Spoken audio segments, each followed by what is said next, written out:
Sabiduría es el entendimiento de introspección asociado con una conciencia sana.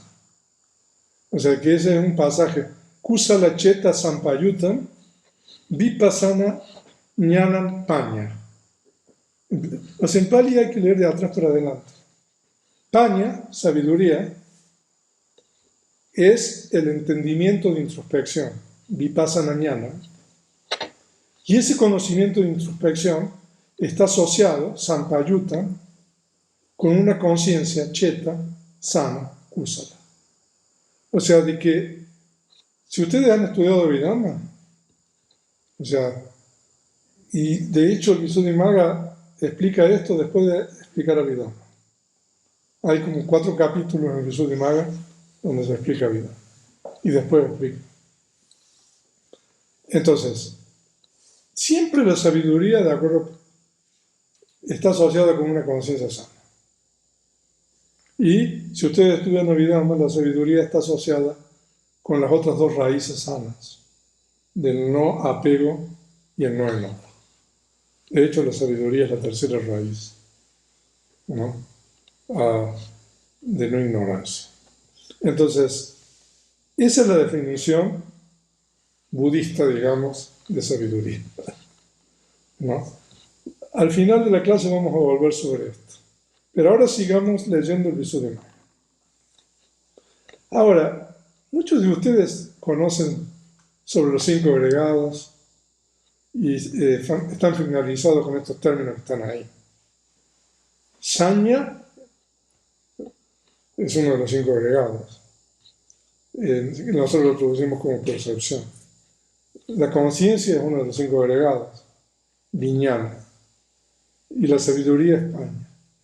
Ahora, en ese cuadro, en esa tabla, lo que hemos puesto es de que en realidad todos estos 3 términos vienen de la misma raíz en Pali, que es la raíz ña.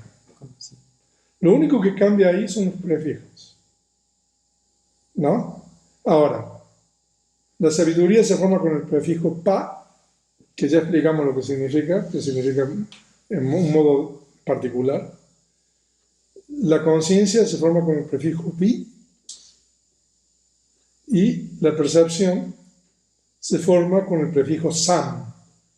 Lo que pasa es que la migajita, la M con el punto, cuando esté seguido por ña, se convierte en ña. Entonces por eso tenemos saña, ¿no? O sea que aquí nosotros tenemos, ña significa conocer, ¿no? Conocimiento. O sea, de que la percepción en realidad es una forma de conocer. La conciencia es una forma de conocer. Y la sabiduría es una forma de conocer. Pero son formas diferentes de conocer, ¿no? Entonces, el Visuddhimagga nos explica ahora a nosotros, con un símil muy bonito, la diferencia entre estas 3 y lo que es la sabiduría. Entonces yo voy a compartir con ustedes esa traducción. Entonces ahora lo que estoy leyendo es la traducción del Visuddhimagga. No obstante que percepción, saña, ¿no? Conciencia, vijnana y sabiduría, paña, son similares en cuanto al conocimiento del objeto, o sea que los 3 conocen un objeto. La percepción solo conoce percibiendo el objeto como azul o amarillo. O sea, esto es un ejemplo. La percepción reconoce a una persona como Saraná o Aparicio. O, no sé, la percepción reconoce todo lo que ha percibido anteriormente, ¿no? O sea, eso es la percepción, ¿no? Entonces, eso es lo único que hace la percepción. Reconocer algo que anteriormente fue percibido, ¿no? Si yo no reconocí a Iván y lo conozco ahora, entonces mañana ya sé quién es Iván. Esa es la percepción, ¿no? Entonces, la percepción solo conoce, entonces es una forma de conocer, ¿no? Entonces la percepción solo conoce percibiendo el objeto como azul o amarillo, o de distintas formas, ¿no? No puede arribar a la penetración de las características de impermanencia, insatisfactoriedad e impersonalidad. O sea que la percepción simplemente reconoce algo que percibió anteriormente. O sea que la percepción es la forma más básica de conocimiento. ¿Ok? Ahora, después viene la conciencia, que ya es un poquito más peso pesado, digamos. La conciencia conoce el objeto como azul o amarillo y logra la penetración de las características,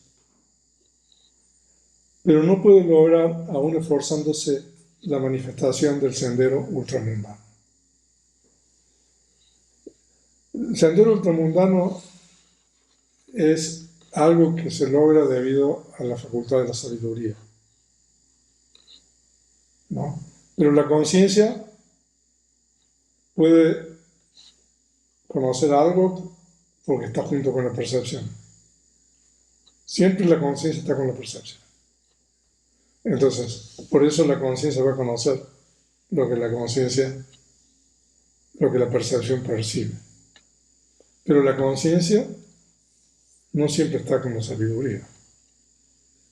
Entonces, y la conciencia cuando está con la sabiduría puede estar con la sabiduría mundana o con la sabiduría ultramundana. Entonces, por eso la conciencia solamente hasta ahí puede llegar, ¿no? Percibe el objeto como la percibe la percepción y puede percibir el objeto de acuerdo con las características de la impermanencia, ¿no? Pero no puede percibir el objeto y hacer que se manifieste el sendero ultramundano. Y, en cambio, la sabiduría, que es un conocimiento aún más especializado, conoce el objeto de acuerdo con el modo mencionado, es decir, los dos anteriores, y logra la penetración de las características y logra, esforzándose, la manifestación del sendero ultramundano. O sea, de que ahí el Visuddhimagga nos explica de una manera muy clara por qué es un conocimiento de un modo en particular o especial. Y el Visuddhimagga no solamente eso, sino que nos da un símil para explicar, que dice que hay tres personas, un niño carente de discernimiento, un aldeano y un cambista, ¿no? O sea, gente que cambia dinero. O sea, interesante, ¿no? En esa época ya había estas casas de cambio, ¿no? Y entonces hay tres personas, un niño, un aldeano y un cambista que están viendo una pila de monedas en el mostrador de la casa de cambio, digamos. Utilicemos los términos más, ¿no? Ahora, el niño carente de discernimiento solamente conoce el aspecto variado y diverso de las monedas, como largas, cuadrangulares, circulares, pero no comprende que se trata de un instrumento de valor aceptado para el uso o intercambio entre los humanos. O sea, de que el niño, o sea, no tiene idea de que con eso puede uno comprar y contratar a gente, etc.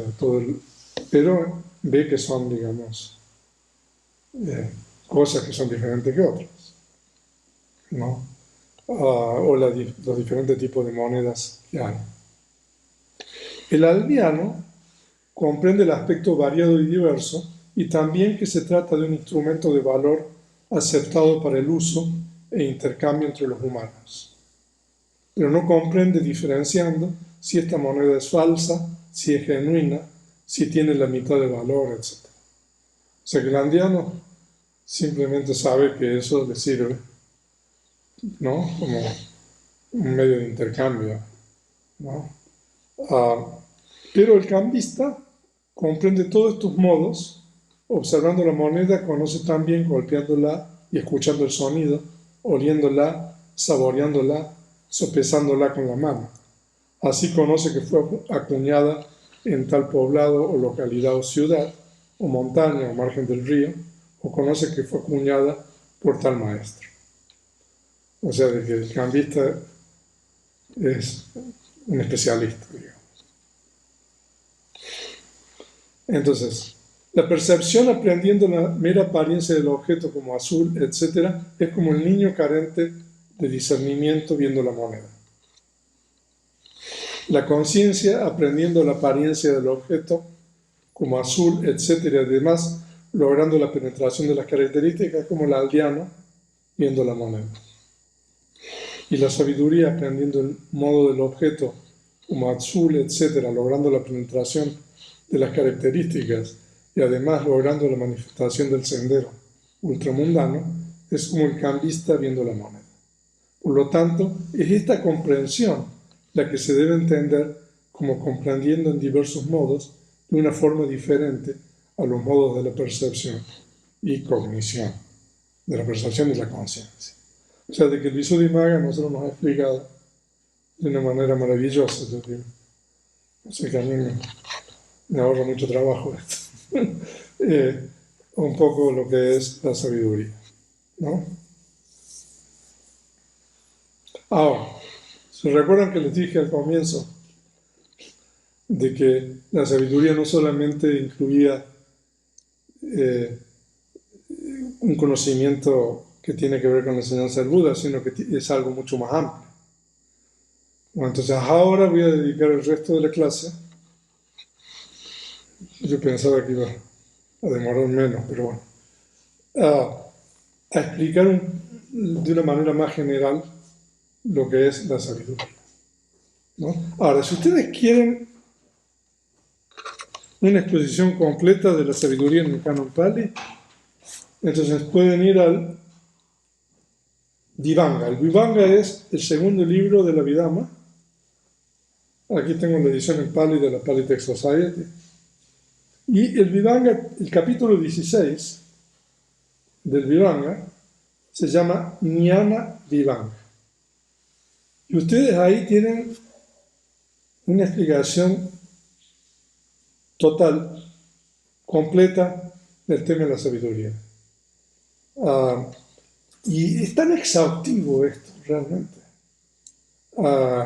Yo les voy a compartir solamente una triada y un grupo de 4 para explicar un poco más sobre este tema. Pero en el capítulo 16 del Vibhanga, la sabiduría se trata en grupos de 1, en grupos de 2, en grupos de 3, hasta grupos de 10. ¿No? Para que ustedes se den una idea del alcance de la explicación del Vibhanga, por ejemplo, hay 75 grupos de 3 para explicar la sabiduría. Yo voy a explicar solamente uno, ¿no? O sea, de que el Vibhanga es como quien dice el lugar donde ustedes tienen que ir si ustedes quieren investigar o leer más. Pero claro, si ustedes van al Vibhanga, al capítulo 16, hay una traducción inglesa. Si quieren, después les comparto, del venerable Utitila. Pero para poder leer aún en inglés se requiere el comentario, que es el Samoja Vinodana. Pero bueno, vamos a ver ahora entonces de una manera más general la sabiduría. Entonces, en la sección de 3 tipos hay esta triada que es Sutta Maya Paña, que es sabiduría adquirida en base al oído; Chinta Maya Paña, que es la sabiduría adquirida en base a lo pensado; y Pavana Maya Paña, que es la sabiduría adquirida en base al desarrollo meditativo. O sea, de que aquí nosotros tenemos un panorama completo de la sabiduría.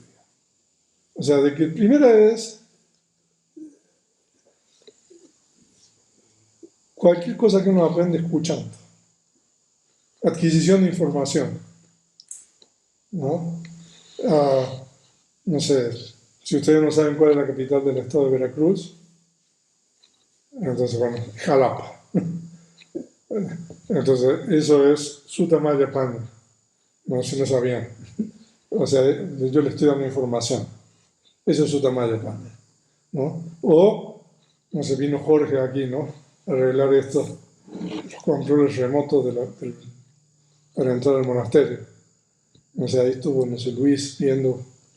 Entonces, bueno, eh, Jorge le explicó, ¿no? O sea, cualquier enseñanza que uno recibe, y en la época del Buda se aprendía solamente por el oído.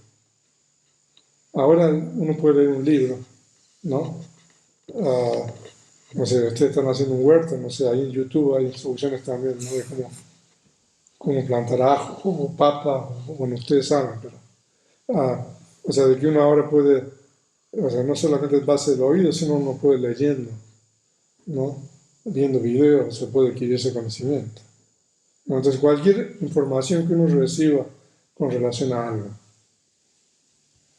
eh, que uno no conoce, eso es Sutta Mayapati.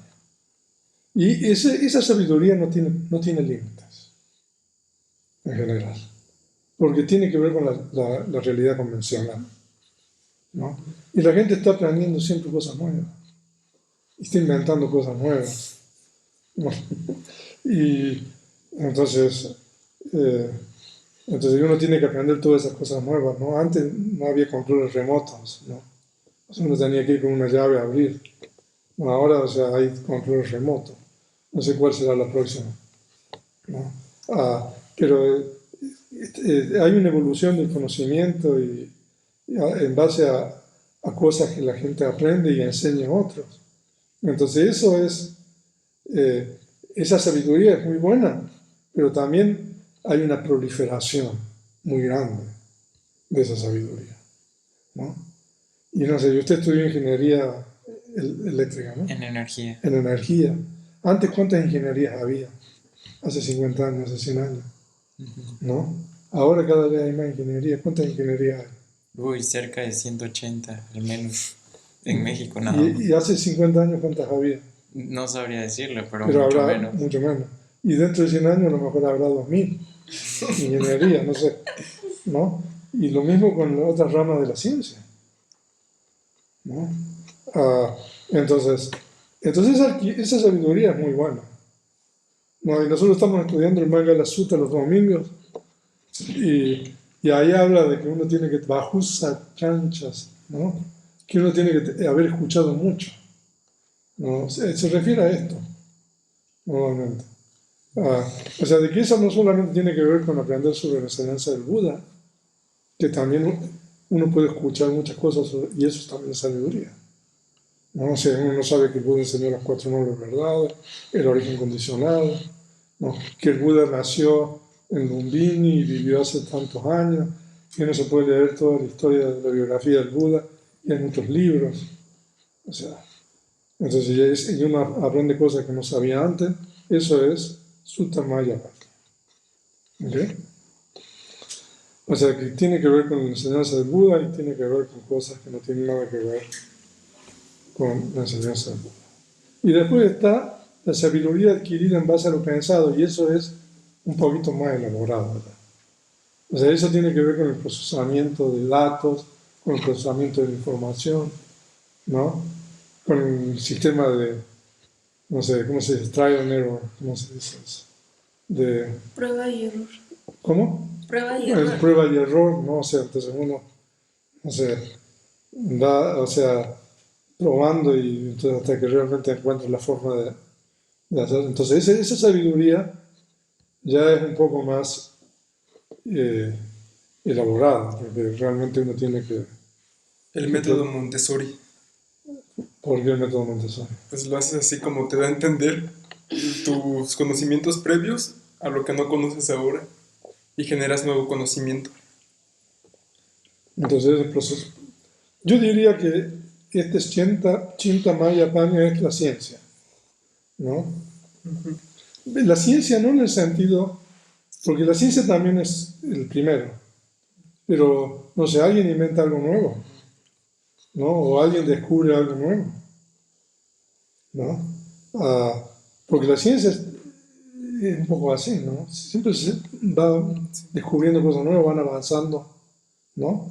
Y de esa manera se va mejorando el conocimiento. Pero es todo realidad convencional, de acuerdo con el modelo. Por eso siempre se va progresando. ¿No? Pero bueno, pero es sabiduría, ¿no? Entonces eso también, ¿no? No sé, por ejemplo, la tabla periódica de los elementos. No sé si ustedes estudiaron eso en la secundaria. Una estudian, ¿no? Bueno, primero fue un ruso, ¿no? Un tal Medvedev, no sé, después vino un francés, Le Bourdieu, creo que es, no sé, a ver, seguramente hay químicos ahí. Bueno, Soledad creo que es química. Eh, eh, y que después le cortaron la cabeza ahí en la Revolución Francesa a- al descubridor este, porque en realidad el que perfeccionó la tabla periódica fue este francés, ¿no? Pero digo, ¿cómo se fue, digamos, esto es Chenta Maya, sabiduría adquirida en base a lo pensado? Chenta no solamente significa pensado, sino reflexionado, se refiere a todo eso. Pero hay un tercer tipo de sabiduría que es la sabiduría adquirida en base al desarrollo meditativo. Y eso es Bhavana Maya Paña. Y eso es, hay una parte que puede ser budista y una parte que no. Porque la parte de la meditación de tranquilidad, que es común también a otras religiones, eso es también sabiduría adquirida en base al desarrollo meditativo. Pero la parte de Vipassana, eso es exclusivo del budismo. Y eso, se dice que la tercera sabiduría es la mejor de las sabidurías. Bueno, entonces, utilizando el Vivanga, el segundo libro de Vidama, nosotros podemos explicar la sabiduría de una forma bien genérica, ¿no? Y de esta manera nosotros incluimos un poco todo, ¿no? Pero con la salvedad o con la explicación de que la sabiduría en base a la meditación es, de acuerdo con la enseñanza del Buda, la mejor sabiduría, ¿no? O sea, las otras dos, o sea, por supuesto de que uno ayudará a la humanidad a lo mejor encontrar remedios para enfermedades, no sé, también uno ganará dinero con el uno y el 2, ¿no?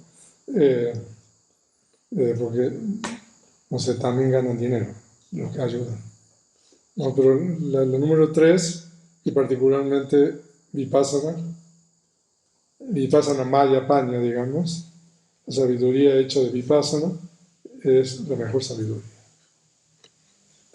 Ahora, en el Vivanga, entonces, a ver, la clasificación anterior es solamente una de 75 clasificaciones de sabiduría en 3 tipos. O sea, de que cuando empecé a preparar esto, digo, no. Entonces, ya ahí, muchas de estas explicaciones del Vivanga están basadas en el primer libro de Abhidhamma, que es el Dhammasangana, ¿no? Entonces, hay sabiduría que tiene un objeto limitado. O sea, que si ustedes estudian el primer libro de Abhidhamma, ustedes van a estudiar cuáles son los objetos limitados. Los objetos limitados son las 54 conciencias mundanas, las 28 propiedades materiales, ¿no? Entonces, pero hay sabiduría que tiene objeto sublime, entonces ya un poco más, ¿no? Se refiere a las llanas, de la esfera de la materia sutil o las llanas inmateriales. Y hay sabiduría con objeto ilimitado, que se refiere a las conciencias que tienen el objeto, el elemento incondicionado como objeto. Entonces, 75 hay, o sea, que ni siquiera, bueno, ahí les mencioné uno. Pero esa primera que mencionamos anteriormente es la primera vez de las 75. Es bien buena porque nos da un panorama general de la sabiduría. Ahora, si nosotros vamos al Vivanga Y después de las 75 habrían 4. Y ahí también la primera es bien importante para nosotros. Entonces hay 4 tipos de sabiduría. Estas todas tienen que ver con el Dhamma. Y la primera es el entendimiento de la propiedad de las acciones. En Pali se llama Kama Sakata Jnana. Ahora vamos a explicar eso. El segundo es el entendimiento en conformidad con la realidad. Eso en Pali se llama Sacha Anu Lomikam Jnana. También vamos a explicar. Y la tercera es el entendimiento de la posesión del sendero ultramundano, Maga Samangisa Jnanam. Y el cuarto es el entendimiento de la posesión de la fricción ultramundana, Pala Samangisa Jnana. Ok. Entonces, veamos la primera. Esto es bien importante. El entendimiento, ¿qué es el entendimiento de la propiedad de las acciones? Kama Sakata Jnana. Kama, digamos que es acciones. Sakata es propiedad. Jnana, entendimiento. Jnana y paña lo mismo. Entonces, si ustedes estudian las 7 etapas de purificación, van a ver que esta sabiduría se refiere a la purificación de la concepción. Diti Visuddhya. Y este entendimiento, esta sabiduría, en realidad es el primer componente del noble octuple sendero, que en Pali se llama Samadhi, y que es un término bien difícil de traducir. Se puede traducir como recto entendimiento, se puede traducir como recta visión, pero a veces también es como una recta creencia, ¿no? Entonces, esa es la primera sabiduría. O sea, hay 4 en ese orden. Entonces, por eso, la propiedad de las acciones, ¿qué significa? Entonces, ahí tienen un pasaje del Sutta Pitaka, de la canasta de discurso. Bhikkhus, los seres son propietarios del Kama, o son propietarios de sus acciones.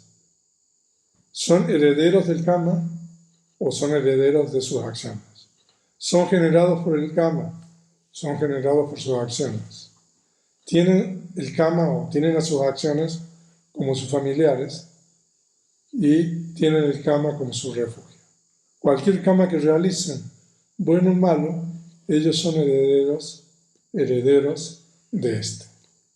O sea que ese es un pasaje de la Anguttara Nikaya. O sea, ahí el Buda nos explica con relación a esto. Uno se podría pasar mucho tiempo explicando esto. O sea que de acuerdo con el pasaje, cada uno de nosotros, lo creamos o no, somos propietarios de las acciones sanas o insanas que realizamos, ¿no?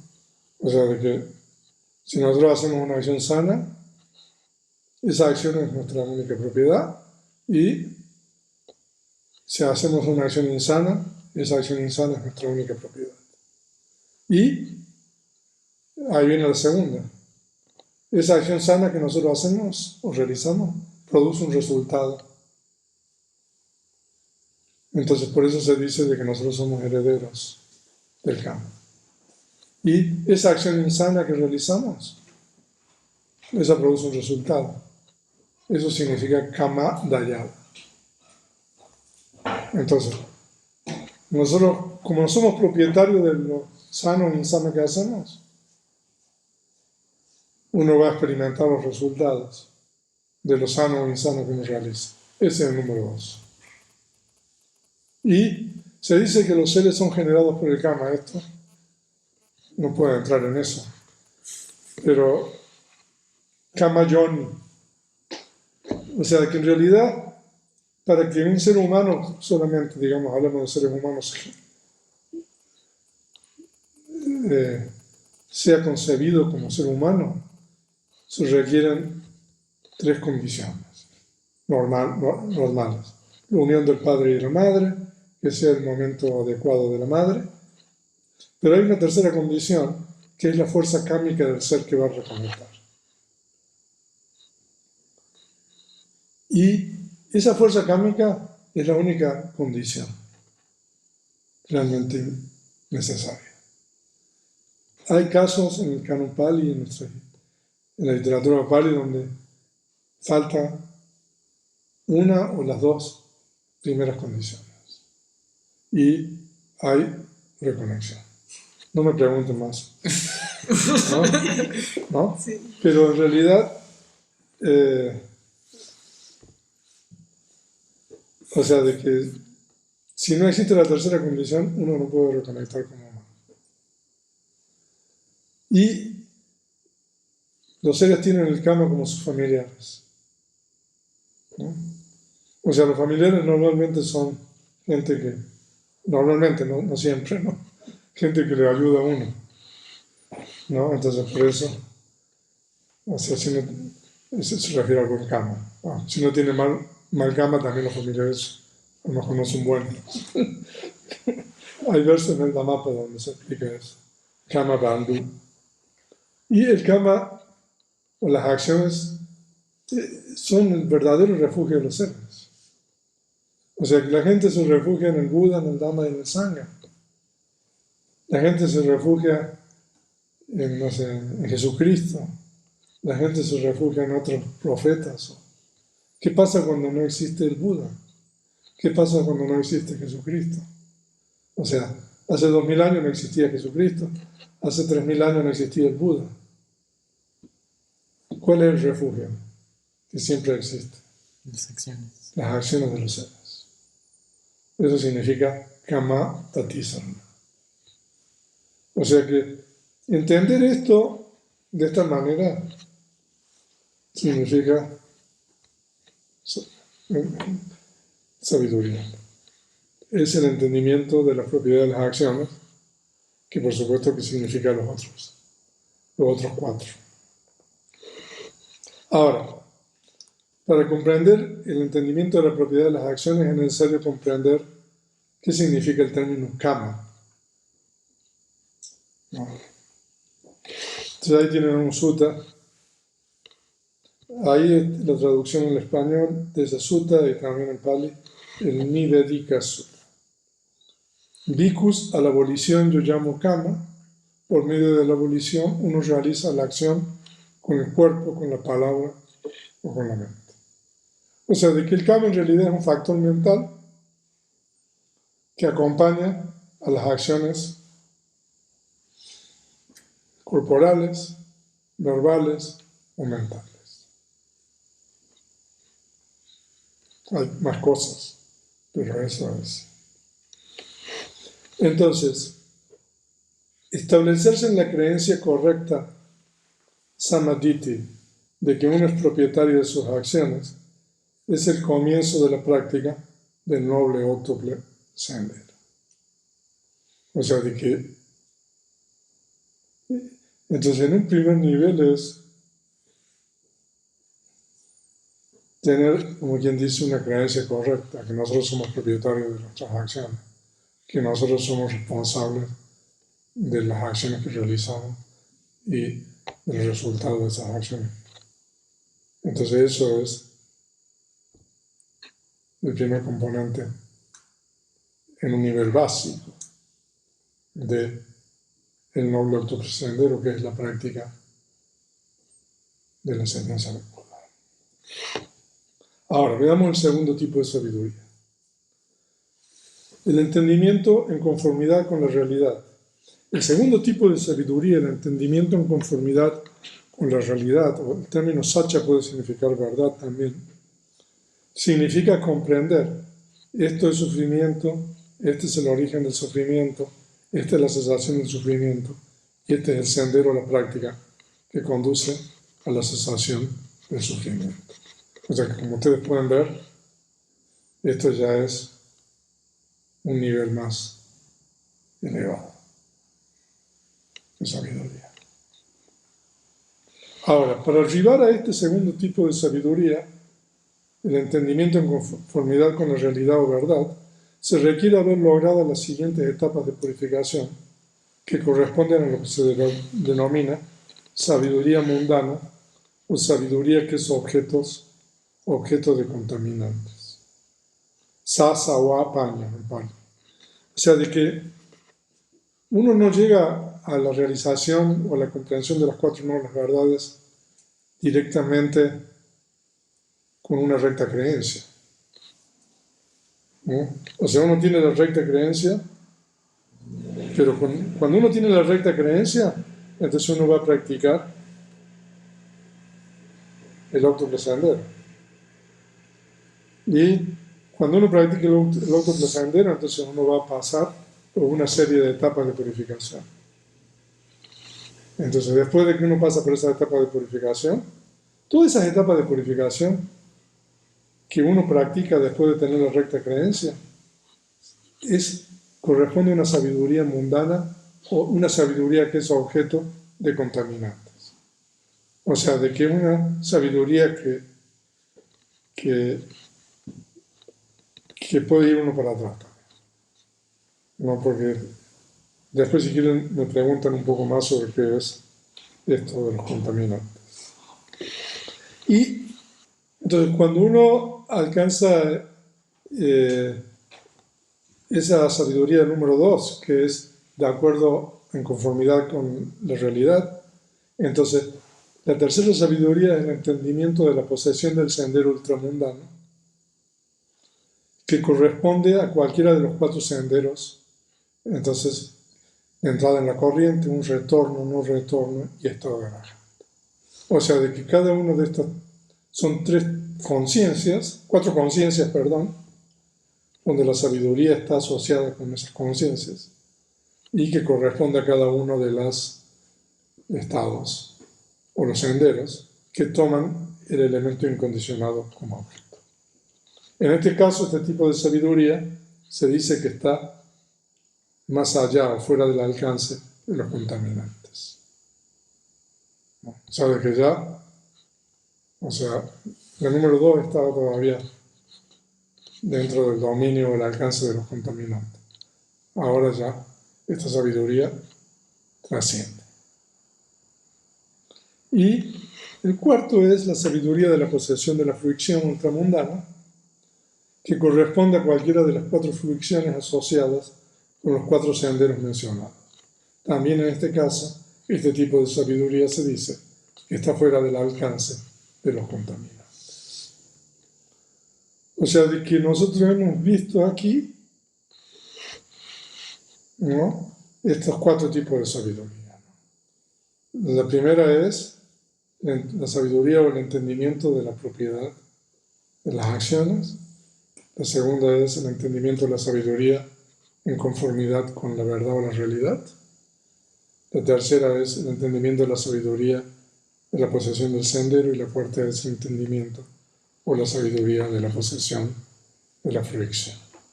Y tanto la sabiduría del entendimiento de la posesión del sendero como el entendimiento de la posesión de la fruición son los tipos más elevados de sabiduría alcanzables. O sea que habrá sabidurías mundanas, pero esto es lo más alto que un ser puede alcanzar. Ahora, tengo 2 láminas más. No obstante que de acuerdo con la enseñanza del Buda hay muchos tipos de sabiduría, la mejor, la sabiduría superior, es esa que le permite al individuo comprender las 4 nobles verdades y liberarse del sufrimiento. Para lograr la mejor, la sabiduría superior, la sabiduría que le permite al individuo comprender las 4 nobles verdades y liberarse del sufrimiento, se requieren 2 etapas previas. El entendimiento de la propiedad de las acciones, y esto corresponde al primer componente del noble autopresendero, en un primer nivel. Y el entendimiento de la realidad tal cual es decir, la comprensión de las tres características de los fenómenos condicionados. Eso también corresponde al primer componente del noble octuple sendero, Samadhi en un segundo nivel, y significa el logro, ahí hay un error, de los conocimientos, en vez de A es B, los conocimientos mundanos de Vipassana. Y yo creo que aquí terminamos. Entonces, en 40 láminas hemos tratado de hablar sobre la sabiduría desde la perspectiva del budismo y también desde una perspectiva general. Y por supuesto de que esto da para mucho. Pero bueno, si quiere vamos a abrir un espacio ahora para preguntas y también sin comentarios de los participantes. Yo voy a abrir el micrófono aquí. Entonces usted, Ricardo, maneje cómo es esto. Ok.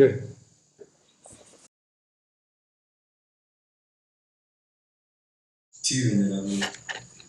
El tercer y el cuarto tipo de sabiduría, bueno, yo una vez investigué, ¿surgen al mismo tiempo? No. O sea, primero surge la conciencia del sendero, y hay 4 conciencias del sendero, y cada conciencia del sendero solamente surge una vez. Cada conciencia del sendero toma el objeto, el elemento incondicionado, y entonces solamente hay 4 surgimientos de conciencia del sendero correspondiente a cada estado de iluminación.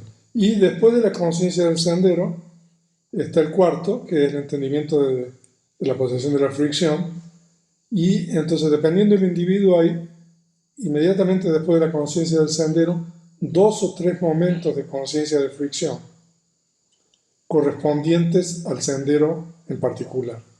Ahora, a diferencia de la conciencia del sendero que nunca más vuelve a surgir, las conciencias de fricción pueden volver a ocurrir en ese individuo en lo que se llama el estado sostenido de fricción, Palasamapati. Pero cada conciencia surge y cesa, o sea que aún una conciencia de fricción no puede coexistir con otra conciencia de fricción, tiene que cesar una conciencia de fricción y surgir la otra. Y por eso no puede haber simultáneamente eso. Okay. Vale. ¿Y cuál? ¿Qué? O sea, eso no me queda claro. Estas dos conciencias, ¿cuál es su diferencia?